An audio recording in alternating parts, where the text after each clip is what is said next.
if you get angry about local taxes or them hauling off your perfectly good automobiles that are running because they want to sell them, well, guess what's going to happen? You're going to get 75 years in prison. Some people are serving 5, 7, 12-year terms in 12 different states. The police are going to videotape you all day, but you don't video and audio tape them in public because they're God, they're king. And so we're going to be looking more at the case of Michael Allison. You know, there's few things that make me speechless, but my God, is this country not becoming Soviet Russia or Nazi Germany? Thank you, Alex. I'm Darren McBreen for InfoWars Nightly News.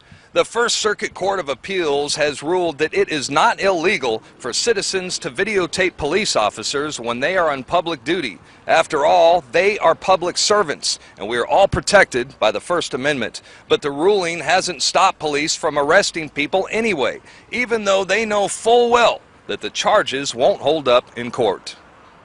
All right, well, we're talking about the fact that the police are starting to arrest people, put them in jail for videotaping them with their cell phones and video cameras. And do you think it's fair that the police are doing this, even though they're allowed to videotape you with their dash cams and other recording devices, yet they expect us not to be allowed to videotape them? What do you think about that? I don't think it's fair at all. First of all, I believe it's contrary to the First Amendment. If they're able to record us, then we should be able to record them. It's only fair. There needs to be checks and balances. I don't trust them. I don't trust them. It's always us getting in trouble because they have the cameras on us. But when the camera's on them, it's a threat to them because then they know that they could get caught very easily doing something they're not supposed to. It's very selfish of them, and as a member of society, I feel threatened by that. When we did the research for this report, we discovered that there are literally hundreds of court cases, federal and state, where the cops are arresting people for recording them with their video cameras and cell phones. In the case of 41-year-old auto mechanic Michael Allison, the Illinois Attorney General's office is determined to make an example out of him to intimidate the public against filming the actions of police. Allison faces a life sentence on 5 separate counts of eavesdropping charges, and that adds up to 75 years behind bars. 75 years behind bars. A prison sentence that long is rarely handed down, and it's usually just for murderers or rapists. But a local man faces 75 years in prison for a nonviolent crime. What he's accused of doing is something many people have done, but most don't realize it's actually illegal. Now, what kind of person do you think would justify putting an innocent man behind bars for 75 years for videotaping police officer on public duty? Obviously, some person who doesn't treat everyone fair. I don't think that's reasonable just for recording them. Putting someone behind for 75 years is ridiculous. It makes no sense. So don't you think it's time for police and prosecutors to start getting indicted for this kind of behavior? Yeah, definitely. I feel like it should be equal. Just because they got a badge doesn't make them any different from us. Yeah, if anything, they should be the ones targeted with illegal conduct. Yeah, exactly. What I want to know is, where's the Constitution in all this? Where's the First Amendment in all this? When you see a police car in your rearview mirror, do you feel safe or do you feel threatened? I feel threatened automatically. When I see a cop in the rear view, it used to be where I felt safe and I felt protected. And now that's not the case no more. Now I feel targeted. Now I feel harassed. I don't feel safe at all. The charges against Illinois auto mechanic Michael Allison and other cases like his clearly demonstrate just how far the authorities are willing to go in their efforts to eliminate the rights of citizens and to prevent them from documenting the abuses of police and other government officials. The good news is that these types of cases are being thrown out of court all across the country. However, the bad news is that the police are continuing to arrest people as a form of intimidation. I'm Darren McBreen for InfoWars Nightly News. Back to you, Alex. It's like I've woken up in an alternate dimension where the police film us, but we can't film them, where you can't have lemonade stands, where they're arresting people trying to sell tomatoes on the side of the road, where Gibson Guitar has been told move out of the country, officially in court. But really, it's not the Twilight Zone. It's not the outer limits. This is what happens in every culture when you let control freaks take control of society. When you don't defend liberty, that precious jewel that Thomas Jefferson talked about, you're delivered into the hands of tyrants. And it's happening on every front. It's getting wilder and wilder by the day. Now, the gentleman we're about to talk to is Michael Allison. And, of course, a few weeks ago it made international headlines when the police on record said, yeah, we're going to put him in jail. We're charged. He's been charged 75 years or basically life in prison. He's 41 for filming and taping them at public events. Now, to break down what happened, give us the backstory and the latest developments is Michael Allison. And remember, this isn't just some boss hog town. They have sent the big state attorney to try to back this up and say, yes, we back the other 12 states that are now doing this, and they misinterpret this law for wiretapping. This just has incredible ramifications.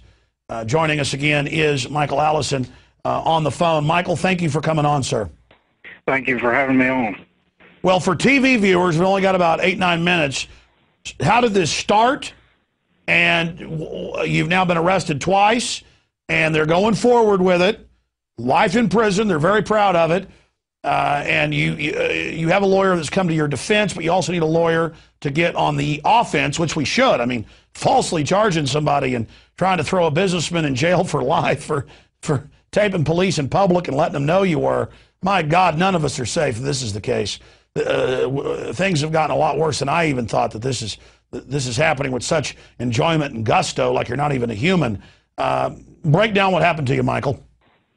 Well, basically the whole situation started with an alleged ordinance violation that the local towns in these two counties basically have in place, and the enforcement of those ordinances violated my right to carry out my hobby of choice of restoring and repairing and rebuilding classic cars. Well, that's almost as bad as wanting a lemonade stand or a garden in your yard and folks facing 93 days. So you tried to get in the way of some good officers, some good people.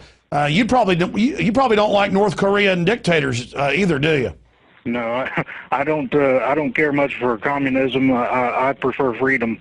Well, that's why you're un-American. But please continue. So they were telling you couldn't work on cars and at your house, and so they towed them off.